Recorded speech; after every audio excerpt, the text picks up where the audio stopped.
화재 감시자가 용접 후 남은 잔불을 확인하지 않아 대형 화재가 발생할 위험이 있습니다. 이러한 위험을 예방하기 위해선 어떻게 해야 할까요? 화재 감시자는 11m 이내 가연물이 있거나 발화할 위험이 있는 장소에서 작업할 경우 배치하여야 하며, 이때 화재 감시자는 조끼 및 완장 확성기, 휴대용 조명기구, 방염 마스크 등 대피용 방연 장비를 착용해야 합니다.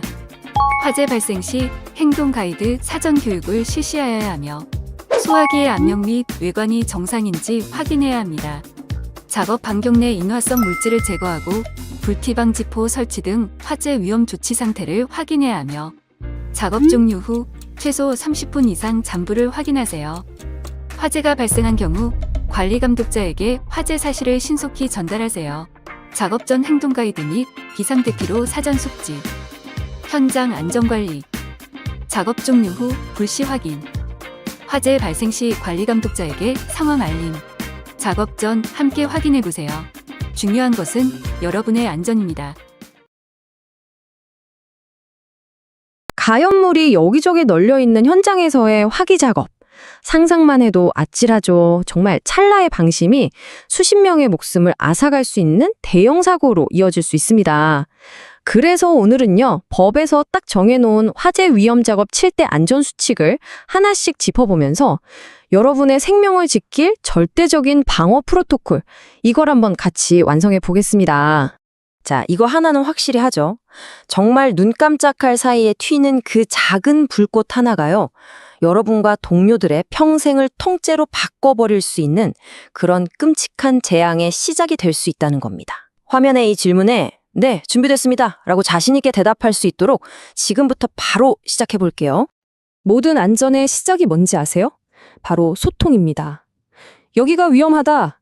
지금 위험한 작업을 하고 있다. 이 사실을 현장에 있는 모두가 알게 하는 것. 그게 바로 첫 번째 규칙입니다.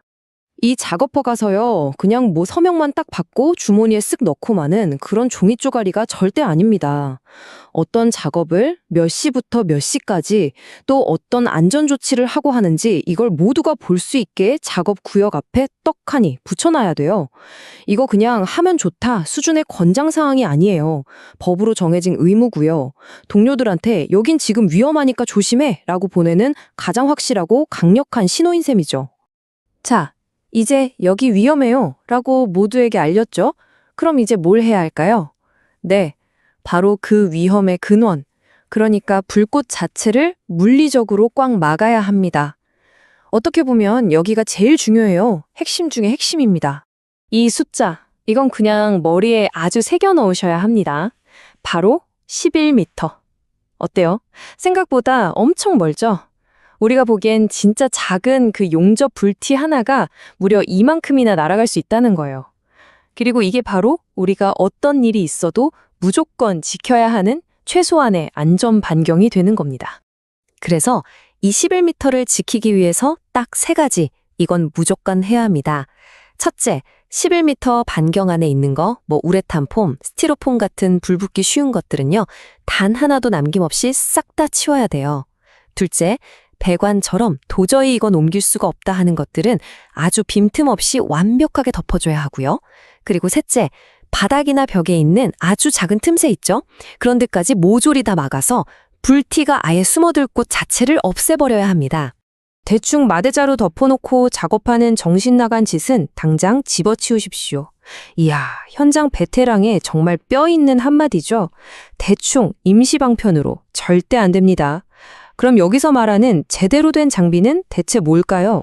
바로 이 성능 인증이라는 단어가 여기서 나옵니다. 이거 정말 중요해요. 이건 그냥 뭐 품질이 좀 괜찮다 이런 마크가 아니에요. 이건 불이 났을 때 확실하게 여러분을 지켜줄 수 있다고 법적으로 검증이 끝난 유일한 장비라는 뜻입니다. 만약에 이 인증 마크가 없는 방화포다? 그건 그냥 불쏘시개용 천조각이랑 다를 게 없어요. 절대 타협하면 안 되는 부분입니다. 자, 이제 불꽃이 튀는 걸 막았어요. 그럼 다음은 맞습니다. 그 불꽃이 옮겨 붙을 연료를 통제해야죠. 근데 이 연료라는 게 꼭 눈에 보이는 것만 있는 게 아니에요. 눈에 보이지 않는 가스, 그리고 우리가 쓰는 장비 자체의 결함, 바로 이런 것들입니다. 이건 사실 규칙이라기보다는 그냥 금기라고 생각하셔야 돼요. 도장 작업할 때 나오는 그 유증기 아시죠? 거기에 용접 불꽃이 만난다? 와, 이건 그냥 현장을 통째로 날려버리는 폭파 스위치를 누르는 거랑 똑같습니다. 절대 무슨 일이 있어도 동시에 진행하면 안 됩니다. 아셨죠? 그럼 언제쯤 다시 작업을 할 수 있을까요? 기준은 아주 명확합니다. 가스 측정기로 딱 쟀을 때 폭발 하한계, 영어로는 LEL이라고 하죠. 이 값이 25% 미만이어야 해요. 이게 뭐냐면 쉽게 말해서 공기 중에 불붙는 가스가 이 정도 농도 이상만 되면 작은 불꽃 하나에도 뻥 하고 터질 수 있다. 바로 그 기준선이에요. 그러니까 그 위험한 기준치의 4분의 1도 안 될 때, 그때만 안전하다는 거죠. 당연히 작업하는 내내 이 수치는 계속 계족해서 확인해야 하고요. 그리고 우리가 쓰는 장비 자체도 폭탄이 될 수 있다는 걸 잊으면 안 돼요. 그래서 작업 전에 이 세 가지는 반드시 비행기 조종사가 이륙 전에 점검하듯이 확인해야 합니다. 첫째, 불꽃이 가스통으로 거꾸로 들어가서 터지는 걸 막아주는 역화 방지기. 둘째, 혹시 어디 찢어지거나 낡아서 가스가 새는 곳은 없는지 가스호스 상태 꼼꼼히 보고요. 마지막으로 정전기 스파크가 튀지 않게 막아주는 접지가 잘 연결되어 있는지. 특히 호스, 이거 낡았다고 테이프 대충 감아서 쓰는 분들이 있는데 절대 안 됩니다. 무조건 바로 새 걸로 바꿔야 해요. 자, 이제 드디어 마지막 규칙입니다. 우리가 지금까지 온갖 장비랑 기술적인 조치들을 다 얘기했잖아요. 근데 이 모든 걸 뛰어넘는 가장 중요하고 또 가장 최종적인 방어선이 있습니다. 그게 바로 사람입니다. 이거 하나는 정말 분명히 짚고 넘어가야 합니다. 화재 감시자는요, 저 멀리서 팔짱 끼고 어디 일 잘하나 구경하는 사람이 절대 아니에요. 그게 아니라 현장의 아주 작은 위험까지도 즉각적으로 판단하고 또 필요하면 작업을 멈출 수 있는 권한까지 가진 그야말로 현장의 가장 중요한 살아있는 방어 시스템입니다. 그럼 이 중요한 화재 감시자의 임무 딱 4가지로 정리해 드릴게요. 첫째, 소화기는 무조건 손만 뻗으면 바로 잡을 수 있는 곳에 두고 즉시 진화에 나섭니다.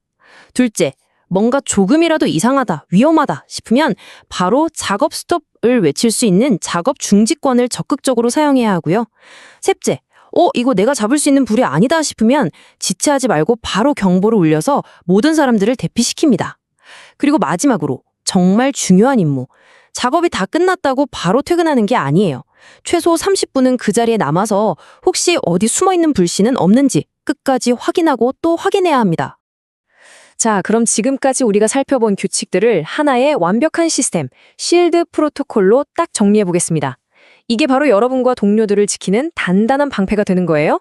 다시 한번 짚어볼까요?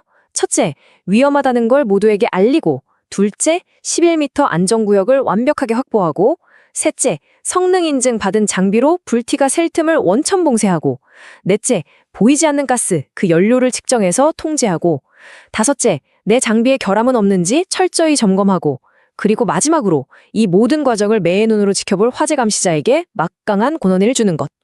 이 행동들이 하나로 합쳐질 때 비로소 그 어떤 불꽃도 뚫을 수 없는 강력한 안전망패가 만들어지는 겁니다. 이 규칙들 그냥 여러분 귀찮게 하려고 만든 복잡한 규제 같은 게 절대 아닙니다. 이건 여러분을 그리고 여러분의 동료를 살려서 오늘도 안전하게 가족들 곁으로 돌려보내기 위한 정말 최소한의 방어선이에요. 결국 예방이라는 건요, 해도 그만 안 해도 그만의 선택이 아니라 우리 모두의 생존이 걸린 문제입니다. 한번 스스로에게 물어보세요. 오늘 내가 일하는 그 현장에서 이 실드 프로토콜은 과연 제대로 작동하고 있습니까?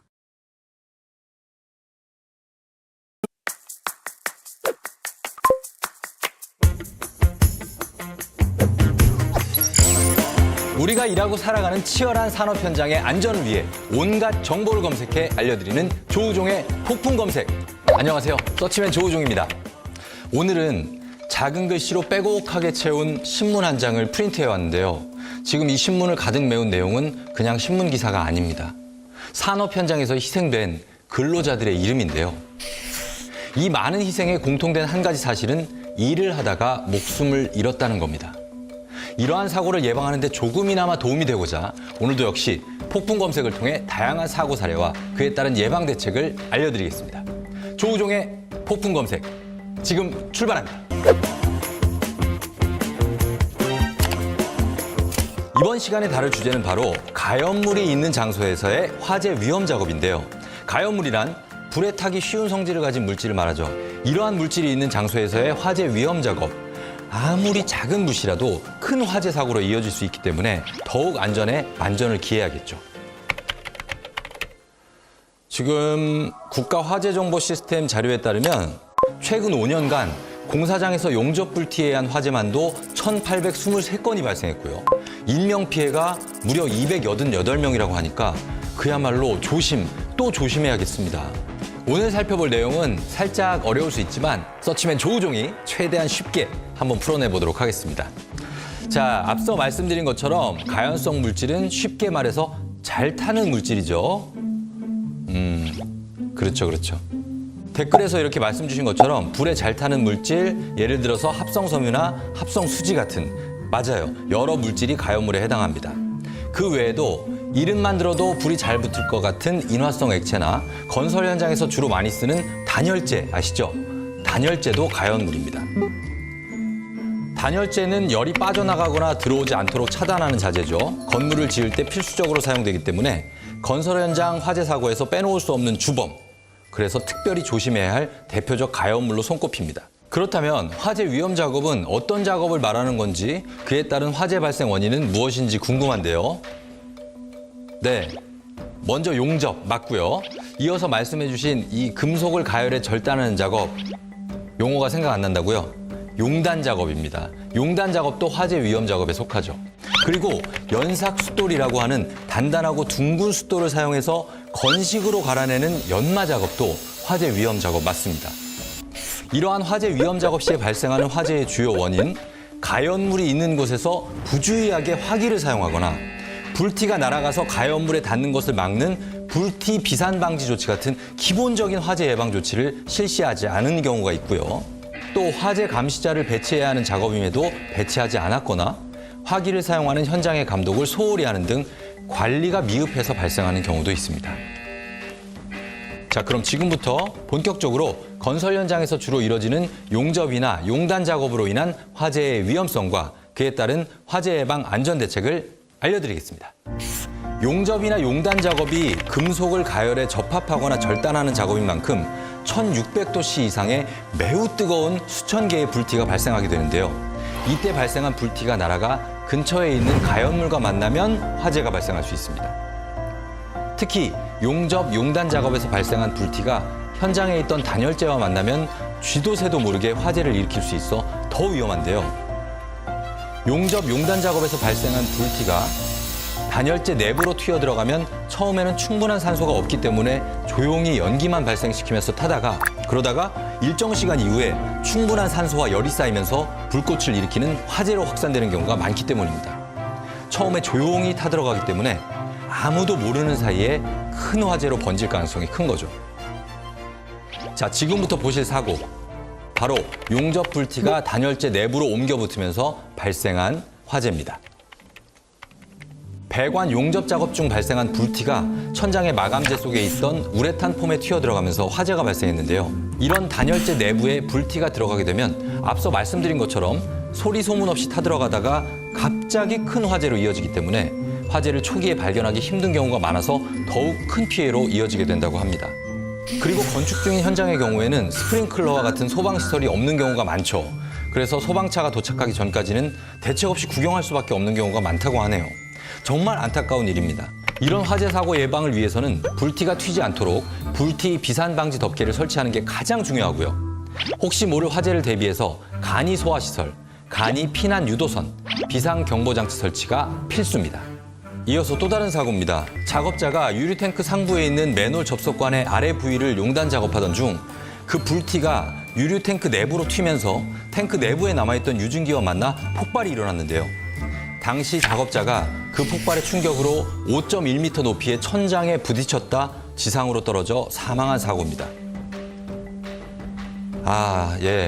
이건 정말 작업 전에 탱크 내부를 환기하고 인화성 가스의 농도를 측정했더라면, 최소한 덮개로 탱크 입구를 덮어서 불티가 유입되는 것이라도 차단했더라면 이 사고는 막을 수 있었을지도 모릅니다.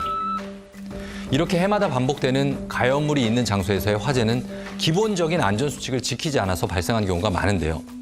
이러한 화재 사고를 예방하고 그 피해를 감소시키기 위해서는 다음과 같은 안전수칙을 반드시 지켜야겠습니다. 먼저 사업주와 관리감독자는 화재 위험 작업 전 작업 내용과 방법, 안전조치 등을 포함한 작업 계획을 꼼꼼히 수립해야 합니다. 이후 관리감독자는 작업 계획을 바탕으로 사전 점검과 안전조치를 실시한 후 작업 계획에 따라 작업이 진행되는지 관리해야 하는데요. 그렇죠. 화재 위험 작업 전 실시해야 하는 안전조치 바로 알려드리겠습니다. 먼저 근처에 있는 가연물을 화재 위험이 없는 별도의 장소로 옮기거나 방호덮개로 덮는 등 방호 조치를 실시해야겠죠. 또한 소화기구를 비치하는 것은 물론 작업부 주변에 불티 비산 방지 덮개, 방화포 등을 설치해서 불티가 비산되는 것을 막아야 합니다. 그리고 인화성 액체의 증기나 인화성 가스가 남아있지 않도록 환기를 하고 작업자에 대한 화재 예방, 피난 교육도 반드시 실시하여야겠죠. 또한 화재 위험 작업 시에는 작업 구역을 설정해서 관계 근로자 외에는 통행과 출입을 제한해야 하고요. 11m 반경 내에 가연물이 있거나 11m 밖이라도 불꽃이나 열전도, 열복사에 의해 발화될 위험이 있는 경우에는 화재 감시자를 배치해야 하는데요. 화재 감시자, 작업 중 화재 발생을 감시해야 하고요. 화재가 발생하면 신속히 비상경보 설비를 작동하고 근로자의 대피를 유도하셔야 합니다. 마지막으로 모든 작업이 종료된 후에는 작업장 주변에 혹시나 불씨가 남아있지 않은지 확인해야 하는데요. 보이지 않는 불씨가 가연물과 만나 뒤늦게 화재를 일으킬 수 있다는 거 여러분 이제 다들 아시죠? 꼭 잊지 마세요.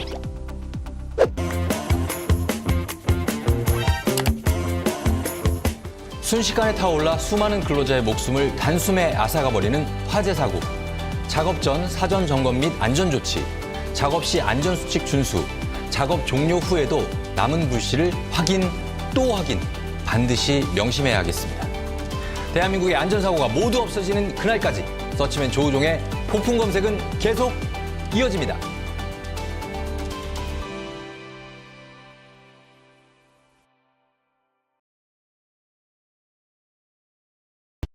한순간에 엄청난 인명피해와 물적 피해를 유발하는 이 사고.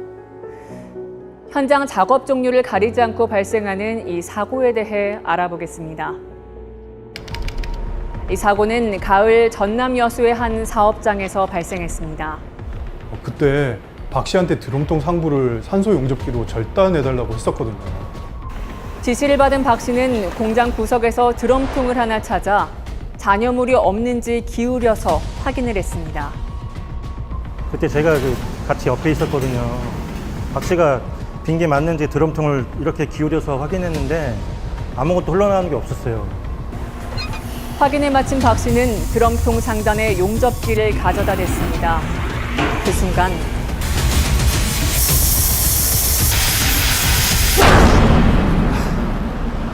빈통이 그렇게 터질 때 누가 생각이나 했겠어요? 용접을 시작하자마자 갑자기 확 터지면서 불길이 확 번졌어요. 어찌나 당황했던지. 당시 박 씨를 사망에 이르게 한 사고는 용접 용단 작업 중에 발생한 화재 폭발 사고였습니다. 2021년만 해도 화재 및 폭발로 인한 재해자 수는 471명, 사망자 수는 44명에 이르는데요. 왜 이렇게 사고가 자주 발생하는지, 또 예방 대책은 없는지 전문가와 함께 짚어보겠습니다. 안녕하세요. 네, 안녕하세요. 아주대학교 환경안전공학과 이건은 교수입니다. 네, 용접 용단 작업 중에 화재 폭발 사고가 빈발하는 이유는 무엇인가요? 용접 용단 작업을 할 때 용접 불티가 발생하는데요. 고온의 용접 불티들이 무수히 많이 발생을 하게 됩니다. 심지어 작업 반경 11m 이내에 흩날리면서 그 가연성 물질의 옹겨부터 화재 사고가 발생할 수 있습니다. 특히 작업 전에 화재 예방 조치를 철저하게 실시하지 않는다면 잔류에 있던 인화성 가스나 인화성 액체에서 발생한 유전기 등에 착화되었을 때는 심각한 화재 폭발 사고로 이어져 막대한 재산 손실과 인명 피해가 발생할 수 있습니다. 원래는 인화성 액체를 보관하던 통이라고 하던데 박 씨가 이렇게 드럼통 안을 확인했을 때 분명히 아무것도 없었어요. 그러니까 작업을 했죠. 실제 드럼통 용접 용단 작업 중에 발생하는 화재 폭발 사고도 드럼통 안에 유전기를 포함한 잔류 물질들을 제대로 제거하지 못해 일어나는 경우가 상당히 많습니다. 네, 그렇다면 용접 용단으로 인한 화재 폭발 사고를 막기 위해서는 어떻게 해야 할까요? 무엇보다 작업 전에 주위 환경을 잘 살피고 확인하는 일이 중요한데요. 특히 가연성 물질이 있는지 점검 관리가 정말 중요하고요. 화기 작업 전에 공정이나 기기 내에 화재나 폭발 위험성이 있는 물질을 모두 안전한 곳으로 방출하거나 방화덮개 등으로 처리해야 합니다. 작업 현장을 확인해 안전 작업에 필요한 조치 사항이 무엇인지 화기 작업 허가서를 작성하고 화재 폭발 원인이 될 수 있는 물질을 취급하는 장소에는 소화 설비를 비치하여야 합니다. 네, 조금 전에 용접 용단 작업 중에 발생한 불티가 멀리 날아가서 사고가 발생하는 일도 있다고 하셨는데요. 이런 부분에 대해서도 대책이 필요할 것 같아요. 예, 대책이 필요합니다. 그래서 불티가 멀리 날아가지 않도록 비산방지 덮개와 용접 방화포, 불꽃바지 등 작업 공간에 비치해 화재 예방 조치를 실시해야 합니다. 네, 그러면 용접 용단 작업을 하는 근로자들의 안전을 지키기 위해서 조금 더 신경 써야 할 점은 없을까요? 예, 사업주는 안전모 앞치마, 내열성 장갑, 용접 보안면과 같은 개인 보호구를 지급하고 근로자들은 개인 보호 장구를 올바르게 착용해야 합니다. 또한 사업주는 근로자에게 화기 취급 시 주의사항과 사고에 대비하여 소화시설 사용법, 대피로 인지와 같은 안전보건 교육을 실시해야 합니다. 가연성, 인화성 물질 등이 남아서 발생하는 사고도 주의해야 하지만 그보다 평소에 이런 위험물을 철저하게 관리해서 사고가 발생하지 않도록 신경 써야 할 것 같은데요. 네, 그렇습니다. 그래서 위험물들을 한데 모아 그 위험물 저장소에 보관을 해야 하고요. 뚜껑을 설치하지 않거나 제대로 밀폐하지 않아 내용물이 밖으로 배출되는 인화성 가스나 전기가 대기 중으로 발산되면서 폭발 분위기를 형성하는 일도 있기 때문에 유전기가 발생하는 곳에는 환풍기나 배풍기 등 환기 장치를 적절하게 설치해야 합니다. 네, 지금까지 얘기해 주신 예방책들을 잘 기억해서 앞으로는 안타까운 사고들이 발생하지 않았으면 좋겠습니다. 오늘 말씀 정말 감사합니다. 네, 감사합니다. 용접 용단 중 화재 폭발 사고를 예방하기 위해 반드시 이행해야 할 일은 무엇인지 다시 한번 살펴볼까요? 우선 작업 공간 내 화재나 폭발 위험성이 있는 물질은 모두 안전한 곳으로 방출하고 드럼통 등 용접 용단 작업은 환기 후에 해야 합니다. 또한 화기 작업 허가서를 작성해야 하고 용접 불티로 인한 화재 폭발을 예방하기 위해 비산방지 덮개, 용접 방화포 등을 작업 공간에 비치해야 합니다. 근로자들 또한 사고 예방을 위해 개인 보호구를 올바르게 착용해야 하고요. 마지막으로 위험물은 한데 모아서 보관하고 유증기 발생 위험이 있는 곳에는 환기 장치를 적절하게 설치해야 합니다. 화재 폭발 사고는 발생 시 막대한 인명 및 재산 피해를 유발하는 재해입니다. 하지만 조금 더 주의하고 철저하게 대비한다면 예방이 가능합니다. 안전을 위해 한 번 더 확인하고 미리 대책을 마련하는 일, 소중한 생명과 재산을 지키는 가장 좋은 방법입니다.